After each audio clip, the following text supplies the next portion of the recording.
Aston Martin, which began its journey on the grid with ambitious promises and the support of a future partnership with Honda and the arrival of Adrian Newey, now seems to be falling apart before the eyes of the paddock.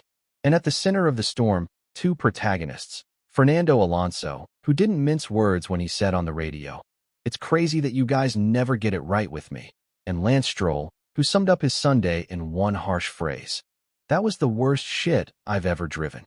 What's going on inside Aston Martin? Will Alonso really last until 2026? And does not even Lance Stroll have the patience to defend his own father's team anymore? Stay with me until the end, because what happened in Silverstone is more than just a bad result. Leave your like and subscribe to the channel. And if there is a clear sign that the situation has gone too far, it came from the voice of someone who has already lost his patience, Fernando Alonso. In the middle of his 22nd season in Formula One, the Spanish two-time world champion starred in one of the most tense moments of the 2025 Silverstone GP. During the race, frustration turned into an outburst on the radio when Alonso said, "It's crazy that you never get it right with me. It's crazy that you guys never get it right with me." The phrase was not said with passing anger, but with a tone of despair. A lament from someone who feels like he's being dragged to the back of the grid by a team that can't respond technically. And if Alonso, known for being demanding, but also patient and strategic, has reached this point, it's because the internal situation is much more critical than we imagine. This outburst did not come out of nowhere. The race at Silverstone was marked by tactical chaos. With rain threatening the circuit, Aston Martin risked an aggressive strategy for Alonso, opting for slick tires too early, while the rest of the grid waited for the track to dry more safely. The result, Alonso lost performance, dropped positions, and had to manage a stint full of instability. But the problem is that this type of error has been repeated. It is not just an isolated decision. Since the beginning of the season, Alonso has been facing bad decisions, setups that do not adapt to his style and updates that do not deliver real results on the track. He has even stated, in other stages, that the 2025 car feels slower than last year's. In other words, the team has regressed, and he is paying the price inside the cockpit. And it's not just the strategy that bothers Alonso. Sources close to the paddock point out that Alonso has expressed, behind the scenes, a growing discomfort with the pace of technical development of the Aston Martin. While teams like McLaren and Mercedes have brought evolutionary packages that have significantly improved performance, Aston Martin has stagnated.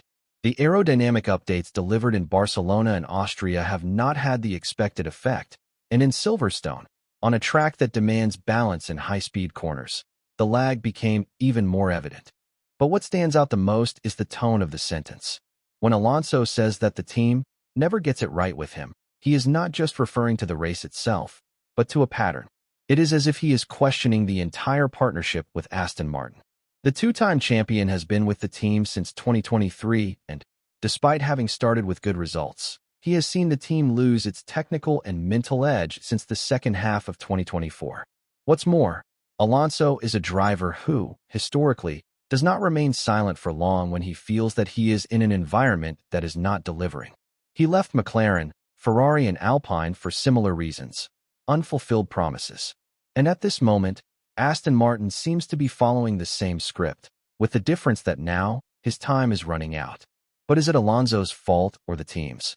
Tell us what you think in the comments. And as if Fernando Alonso's outburst wasn't enough to expose the crisis at Aston Martin, then came the most unexpected blow. Lance Stroll, the driver who for years has remained the team's most loyal defender.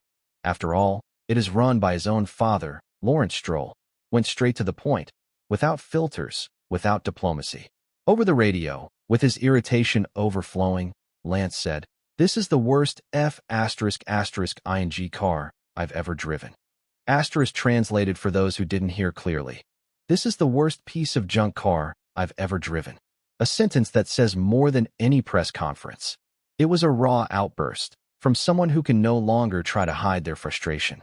And the most symbolic thing of all is that this happened exactly at Silverstone, the circuit that represents Aston Martin's home, the team's headquarters, the factory where all the ideas and promises come from that, in 2025, have been falling apart curve after curve. Stroll's performance seemed promising at first glance. He finished in 7th place, which, on paper, may seem like a good result. But the truth is that Aston Martin was on the back foot the whole time, with inconsistent pace, difficulty in taking care of the tires, and a lack of traction in the most technical corners. Stroll lost positions at key moments, especially in the wet sections, and the team's strategy, which once again oscillated between hesitation and error, hampered any attempt to advance. For much of the race, the Canadian was locked in battles with cars that, in theory, should not threaten him, such as Alpine, Stake, and even Haas. This shows the extent of Aston Martin's setback. For a driver like Stroll, who knows the team's backstage well and has full access to the technical decisions, the perception was clear. The 2025 car is a severe step backwards compared to what was promised at the beginning of the season. Before I continue, leave a like and subscribe to the channel so that the YouTube algorithm recommends this video, and let's go. Stroll's comment reveals something that has been whispered behind the scenes. There is an air of disbelief inside the garage. In an interview right after the race, Stroll tried to soften the tone, saying that 7th was the best possible result today, but the damage was already done. The words spoken in the heat of the race, over the radio, are much more revealing than any speech prepared for the press. They show a driver at the limit, aware that he is in a car that does not allow him to compete. And the detail that draws the most attention here is that Stroll has never been one to expose the team in this way. If even he is expressing this level of frustration, it means that the situation has surpassed all acceptable levels, even for someone with a surname in charge. Another critical point mentioned by Stroll was precisely the choice of compounds and the timing of the stops. The team opted for a later pit stop window, trying to benefit from the virtual safety car, but ended up losing track time while its rivals had already switched to more efficient tires. The result was a long and completely unproductive stint, with above-average wear and loss of positions that could have been avoided. For a driver who depends on the team to make quick and accurate strategic decisions, seeing Aston Martin repeat the same mistakes, week after week, is more than frustrating. It is despairing. It is worth remembering that, so far in 2025, Aston Martin has not managed more than a few points in chaotic races or with multiple retirements. The pure pace, the one that comes from the car's raw performance, simply does not exist anymore.